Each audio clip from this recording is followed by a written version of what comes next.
ব্রাহ্মণবাড়িয়া জেলা ছাত্র কল্যাণ সমিতির দাওয়াতে আসলাম ক্যাম্পাসে। আপনাদেরকে একটা জায়গায় নিয়ে যাই, ওখানে গিয়ে একটু আলাপ করি একটা বিষয়।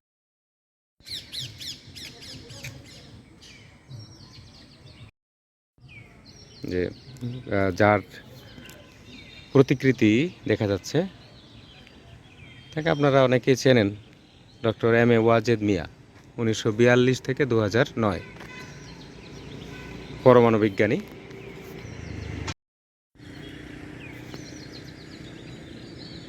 ওয়াজেদ মিয়া স্যার, এবং ওনাকে ডাক নাম হচ্ছে সুধা মিয়া, এবং বাংলাদেশের 4 বারের প্রধানমন্ত্রী শেখ হাসিনার স্বামী, অথবা বঙ্গবন্ধুর মেয়ের জামাই। অনেকভাবেই আমরা ওনাকে চিনি।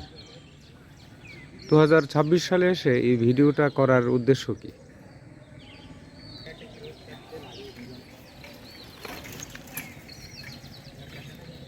ভিডিও করার একটা ইন্টারেস্টিং দিক হলো যে আমরা জানি যে বাংলাদেশে 2024 সালের 5ই আগস্টের পরে বঙ্গবন্ধু বা শেখ হাসিনা সংক্রান্ত যত প্রতিকৃতি বা স্থাপনা ছিল এগুলো প্রায় সবই ভেঙে ফেলা হয়েছে। 32 নম্বরের বাড়ি থেকে শুরু করে এমনকি ওয়াজেদ মিয়া স্যারের নামে যে বাড়ি সুধা সদন ধানমন্ডি 5 নম্বরে, সেটিও কিন্তু ভেঙে ফেলা হয়েছে, পরিত্যক্ত। মানুষ সেখানে এখন যারা ছিন্নমূল বখাটে, তারা পেশা পায়খানা করে, ওখানে নেশা করে অনেকে। আমি নিজে দেখেছি ধানমন্ডির অনেক ছেলে ওখানে নেশা করতে আসে, ভাঙ্গা বাড়ি।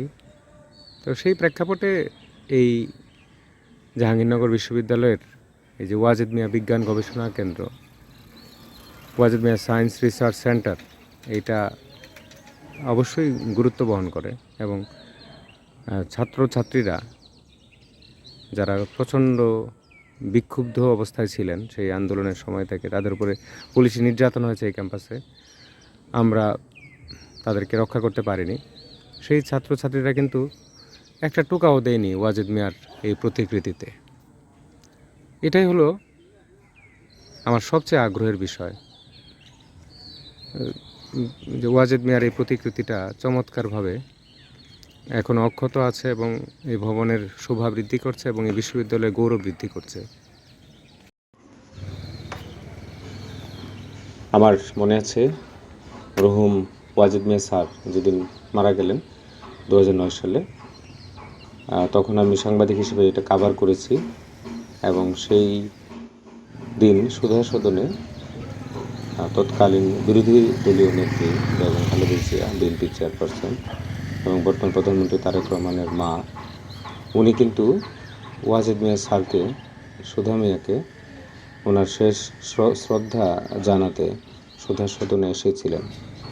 ফলে ভিডিওটা করার উদ্দেশ্য হলো যে বাংলাদেশের অসহিষ্ণু সহিংস রাজনীতির যে কদর্য ইতিহাস, সেখানে একজন মানুষের কথা স্মরণ করা, যিনি বঙ্গবন্ধুর মেয়ের জামাই, যিনি শেখ হাসিনার স্বামী, যিনি 4 বারের প্রধানমন্ত্রীর স্বামী, কিন্তু জীবনযাপন করেছেন অত্যন্ত সততা এবং সরলতার সাথে।